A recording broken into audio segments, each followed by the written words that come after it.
ഇറാന്റെ പരമോന്നത നേതാവിന്റെ മരണത്തിന് ശേഷം ആരായിരിക്കും അടുത്ത പിൻഗാമി എന്നുള്ള ചർച്ചകളാണ് ലോകമാകെ മുഴുകിക്കൊണ്ടിരിക്കുന്നത്. ഇതിൽ ഞാൻ ശ്രദ്ധിച്ച ഒരു കാര്യം മലയാള മാധ്യമങ്ങൾ നൽകുന്ന വിവരങ്ങളാണ്.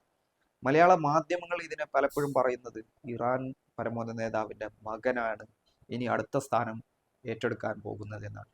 ഇവർ കരുതിയിരിക്കുന്നത് യഥാർത്ഥത്തിൽ ഇറാന്റെ പരമോന്നത നേതാവ് കൊല്ലപ്പെട്ടാൽ അടുത്തയാള് ഇതൊരു രാജഭരണമാണ്, അദ്ദേഹത്തിന്റെ മകൻ അടുത്ത സ്ഥാനം ഏറ്റെടുക്കും എന്നുള്ള രീതിയിൽ ആണ് ധരിച്ചു വെച്ചിരിക്കുന്നത്. എന്നാൽ അതിന്റെ യാഥാർത്ഥ്യങ്ങൾ നമുക്കൊന്ന് പരിശോധിക്കേണ്ടതുണ്ട്. ആ കാര്യങ്ങൾ വിശദമായിട്ട് പറയേണ്ടതുണ്ട്. ഇറാന്റെ പരമോന്നത നേതാവ് എന്നുള്ളത് ഒരു വിലായത്താണ്. അത് ഈ ഒരു വിശ്വാസധാരയിലെ പണ്ഡിതന്മാർ ചേർന്നുകൊണ്ട് ഒരാളെ തെരഞ്ഞെടുക്കുന്ന പ്രക്രിയയാണ്.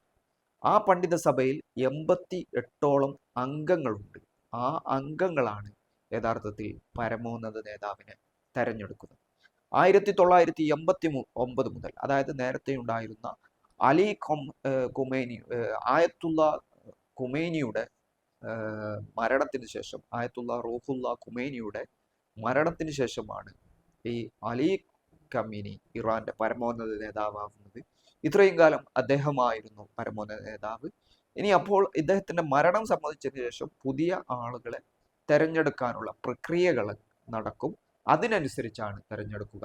അല്ലാതെ അദ്ദേഹത്തിന്റെ മകനെയോ മരുമകനെയോ കുടുംബക്കാരെയോ ഒന്നും തെരഞ്ഞെടുക്കുന്ന ഒരു ഏർപ്പാടല്ല ഇത്. അത് അറിയാത്തത് കൊണ്ടാണ്. കാര്യങ്ങൾ പുതിയ കാലഘട്ടത്തിൽ ചാറ്റ് ജിപിയുടെയും അല്ലെങ്കിൽ ജെമിനിയുടെയും ഒക്കെ കാലഘട്ടത്തിൽ ഇത്തരം വാർത്തകൾ എന്തടിസ്ഥാനമാണ് മാധ്യമങ്ങൾ നൽകുന്നത് എന്ന് വ്യക്തമല്ല. അവരുടെ കാര്യങ്ങളെ പറ്റിയിട്ടുള്ള ബോധമില്ലായ്മയാണ് ഇത് വ്യക്തമാകുന്നത്.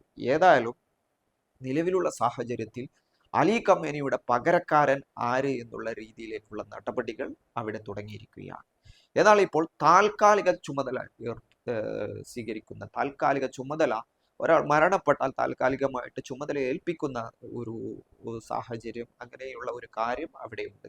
ആ ചുമതല വഹിക്കുക നിലവിൽ ഇറാനിയൻ പ്രസിഡന്റായ അഹമ്മദ് പെഷസ്കിയാൻ, സൈനിക മേധാവി, അതോടൊപ്പം തന്നെ ഇറാന്റെ ചീഫ് ജസ്റ്റിസ്, അതായത് ചീഫ് ജസ്റ്റിസ് ഓഫ് ആണ്. ഈ മൂന്നാളുകളാണ് താൽക്കാലികമായിട്ട് ഈ ചുമതല ഭാഗികമായി നിർവഹിക്കുക അല്ലെങ്കിൽ വീതിച്ചു നൽകുക എന്നുള്ളത്. കാരണം ഇവരാണ് ഇപ്പോൾ രാഷ്ട്രത്തിന്റെ പരമപ്രധാനമായ ഉത്തരവാദിത്വങ്ങൾ വഹിക്കുന്നത്. ഒന്ന് സൈനിക മേധാവി, മറ്റൊന്ന് പരമോന്നതമായ നീതിന്യായ സംവിധാനത്തിന്റെ ചീഫ് ജസ്റ്റിസ്, മറ്റൊന്ന് രാഷ്ട്രീയ നേതൃത്വത്തിന്റെ പരമാധികാരി. ഈ 3 പേരാണ് നിലവിൽ താൽക്കാലികമായിട്ട് ഈ ചുമതലകൾ നിർവഹിക്കുക. അതിനുശേഷം ഈ 88 അംഗ പ്രതിനിധി സഭ ചേരുകയും ആ പ്രതിനിധി സഭ അതിനനുസരിച്ചുള്ള ചർച്ചകൾ നടത്തുകയും തുടർന്ന് പരമോന്നത നേതാവിനെ തെരഞ്ഞെടുക്കുകയും ചെയ്യും. ഇനി ഈ 88 അംഗ പ്രതിനിധി സഭയ്ക്കുള്ള തെരഞ്ഞെടുപ്പ് എങ്ങനെയാണ് നടക്കുക? ആ പ്രതിനിധി സഭ ഇപ്പോൾ അലി ഖമേനി ഉദാഹരണത്തിന് കൊല്ലപ്പെട്ടിരിക്കുകയാണ്. അദ്ദേഹത്തിന് പകരം ഒരാളെ തെരഞ്ഞെടുക്കേണ്ടതുണ്ട്. ഈ 88 എന്നുള്ള നമ്പർ അവിടെ പൂർത്തീകരിക്കേണ്ടതുണ്ട്. അങ്ങനെ പൂർത്തീകരിക്കുമ്പോൾ അവിടെ തെരഞ്ഞെടുക്കപ്പെടുക എന്നുള്ളത്, അതിന് ചില ക്രൈറ്റീരിയകൾ അവർ മുമ്പോട്ട് വെക്കുന്നുണ്ട്, ചില കാര്യങ്ങൾ മുമ്പോട്ട് വെക്കുന്നുണ്ട്. അതിൻ്റെ പാണ്ഡിത്യം, അറിവ്, അല്ലെങ്കിൽ ഇതിനെക്കുറിച്ചുള്ള വിജ്ഞാനപരമായ കാര്യങ്ങൾ, അങ്ങനെ പലവിധ കാര്യങ്ങൾ, വൈഭവം, ഇങ്ങനെ പലവിധ കാര്യങ്ങൾ അതിൽ ഉൾപ്പെട്ടിട്ടുണ്ട്. പണ്ഡിതനായിരിക്കണം, ഇങ്ങനെയുള്ള കാര്യങ്ങൾ ഉൾപ്പെട്ടിട്ടുണ്ട്. അങ്ങനെയുള്ള ആളുകളിൽ നിന്നാണ് ഈ പറഞ്ഞു സഭയ്ക്കുള്ള ഗാർഡിയൻ കൗൺസിലുള്ള ആളുകളെ തെരഞ്ഞെടുക്കുന്നത്. ഏതായാലും അതിൻ്റെ വിശദമായ കാര്യങ്ങൾ എന്താണെന്ന് പറഞ്ഞു തരാം. ഈ ചാനലുകൾ നൽകുന്നുള്ളത് പോലെ അദ്ദേഹത്തിന്റെ മകനാണ് എന്നുള്ള ഒരു കാര്യമുണ്ടല്ലോ. എന്നാൽ എന്താണ് യാഥാർത്ഥ്യമെന്ന് നമുക്കൊന്ന് പരിശോധിച്ചു നോക്കാം. ഖമേനിക്ക് ശേഷം എല്ലാവരും ഒരു സുപ്രീം ലീഡർ ആകുമെന്ന് വിശ്വസിച്ച വ്യക്തിയാണ് അദ്ദേഹത്തിന്റെ ഡെപ്യൂട്ടി ചീഫ് അലി അസ്കർ. പക്ഷേ അദ്ദേഹവും കഴിഞ്ഞ ദിവസത്തെ ആക്രമണത്തിൽ കൊല്ലപ്പെട്ടിരിക്കുകയാണ്. അപ്പോൾ ഖമേനിക്ക് ശേഷം ചുമതല ഏൽപ്പിക്കുമെന്ന് വിശ്വസിക്കപ്പെട്ടിരുന്ന അദ്ദേഹത്തിന്റെ ഡെപ്യൂട്ടി ചീഫ് അലി അസ്കറും കൂടി കഴിഞ്ഞ ദിവസത്തെ ആക്രമണത്തിൽ കൊല്ലപ്പെട്ടിരിക്കുന്നു. അപ്പോൾ നേരത്തെ പറഞ്ഞതുപോലെ 88 അംഗ പ്രതിനിധി സഭയിൽ അംഗങ്ങളുടെ സംഖ്യ എന്നുള്ളത് 86 ചുരുങ്ങും. അപ്പോൾ ഇനി ഈ പൊളിറ്റിക്കൽ ഒരു റിഫ്റ്റ് ഉണ്ടാക്കാനുള്ള ഒരു സാധ്യത ഇല്ല എന്നുള്ളതാണ് അതിൻ്റെ യാഥാർത്ഥ്യം. നിലവിൽ അലി അസ്കറിന് ശേഷം 3 പ്രധാനപ്പെട്ട ആയത്തുള്ളമാരുടെ പേരാണ് ഇറാനികൾ പ്രതീക്ഷിക്കുന്നത്. ഒന്ന് സാദിഖ് ലാരിജാനിയോ, മുഹ്സിന കൗമിയോ, മുഹ്സിൻ അര കൗമിയോ, ഇവർ 3 പേരാണ് ഇനി പ്രതീക്ഷിക്കപ്പെടുന്ന പേര്. ഇവരിൽ ആർക്കെങ്കിലും ഒരാൾക്കാണ് സാധ്യത കൽപ്പിക്കപ്പെടുന്നത്. ഈ 3 പേരുകളാണ് ഉള്ളത്. ഇനി ഇവരല്ലാത്ത ഒരാളും ചിലപ്പോൾ വന്നേക്കാം. അതിനുള്ള സാധ്യതകളും തള്ളിക്കളയാനാവില്ല. സയ്യിദന്മാരായ ആളുകൾക്കാണ്, അതായത് അവരൊരു പ്രവാചക കുടുംബം എന്നുള്ള രീതിയിലാണ് ഈ വിലായത്ത് നൽകുന്നത്. ആയത്തുള്ളമാർക്കാണ് പ്രാധാന്യം. അവരല്ലാത്ത ആരെങ്കിലും വരാനുള്ള സാധ്യതകളുണ്ട്, അതും തള്ളിക്കളയാനാവില്ല. ഇനി ഇറാന്റെ സുപ്രീം ലീഡർ ആരാണ് എന്നുള്ളത് ഒരു പ്രധാനപ്പെട്ട, അതെങ്ങനെയാണ് തെരഞ്ഞെടുക്കുക എന്നുള്ളതാണ്. അപ്പോൾ ഈ 88 അംഗ നേരത്തെ പറഞ്ഞ പ്രതിനിധി സഭയാണ്. ആ പ്രതിനിധി സഭയിൽ നിന്നാണ് ഈ പേര് തിരഞ്ഞെടുക്കുക എന്നുള്ളത്. അപ്പോൾ അതിന്റെ പേരാണ് മജ്ലിസെ ഫെബ്രിഗാനെ റഹ്ബരിയുടെ പരമോന്നത അധ്യക്ഷനാണ് തത്വത്തിൽ ഇറാൻ രാജ്യത്തിന്റെ സുപ്രീം ലീഡറായി പ്രവർത്തിക്കുന്നത്. ആ സഭയിലേക്ക് തെരഞ്ഞെടുക്കപ്പെടുന്നവർക്ക് ഭരണഘടന അനുശാസിക്കുന്ന നിലയിലുള്ള വിദ്യാഭ്യാസ യോഗ്യത നിർബന്ധമാണ്. ആ ഒരു ആത്മീയപരമായ വിദ്യാഭ്യാസപരമായ യോഗ്യത അവർക്കുണ്ടാവണം. ഇനി 1979 വന്ന ഭരണഘടനാ പ്രകാരമാണ് ഇങ്ങനെ ചെയ്യുന്നത്.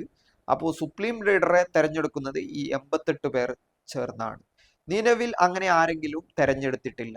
താൽക്കാലികമായിട്ടുള്ള ഒരു ഉത്തരവാദിത്ത നിർവഹണമാണ് ഇപ്പോൾ നടക്കുന്നത്. ഇനി എങ്ങനെയാണ് തെരഞ്ഞെടുപ്പ് നടക്കുക എന്നുള്ളതാണ്. അതിൽ ആദ്യം നിലവിൽ 2 ആളുകളും കൊല്ലപ്പെട്ട സ്ഥിതിക്ക്, അതായത് റഹ്ബരി മജ്ലിസിന്റെ അംഗസംഖ്യ എന്നുള്ളത് 86 ചുരുങ്ങുകയാണ്.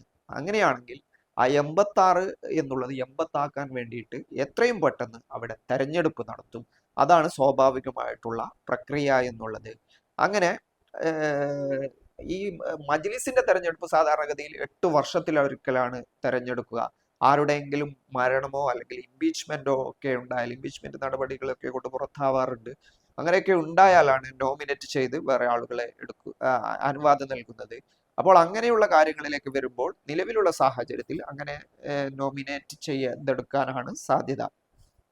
അങ്ങനെ മജ്ലിസിലെ അംഗസംഖ്യ 88 പേരും ഒരു അടച്ചിട്ട റൂമിൽ, അടച്ചിട്ട മുറിയിലിരുന്നാണ് ഈ ചർച്ചകൾ ചെയ്യുക.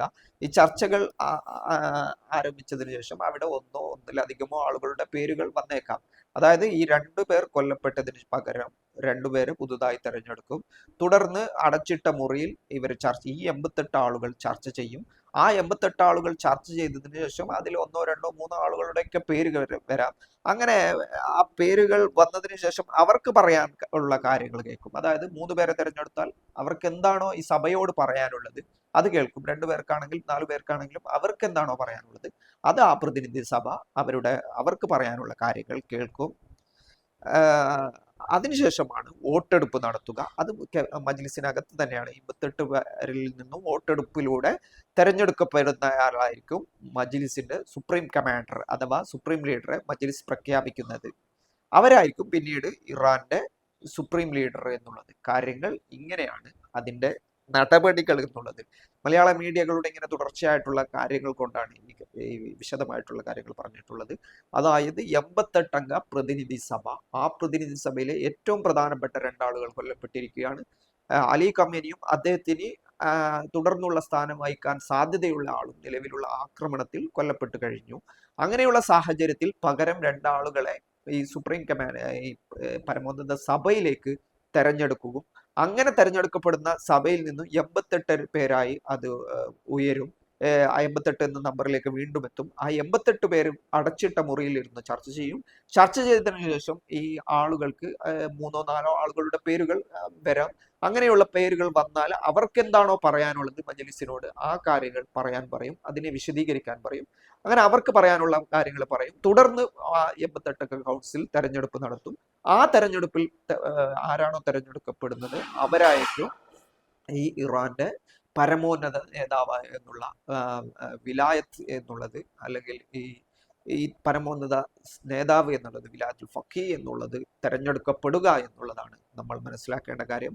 അല്ലാതെ അലി ഖമേനി മരിച്ചാൽ അലി ഖമേനിയുടെ മകനും അലി ഖമേനിയുടെ പേരമകനും അലി ഖമേനിയുടെ കുടുംബക്കാരും ഒന്നും തെരഞ്ഞെടുക്കപ്പെടുന്ന ഏർപ്പാടല്ല ഇത് തന്നെയാണ് മനസ്സിലാക്കേണ്ടത്.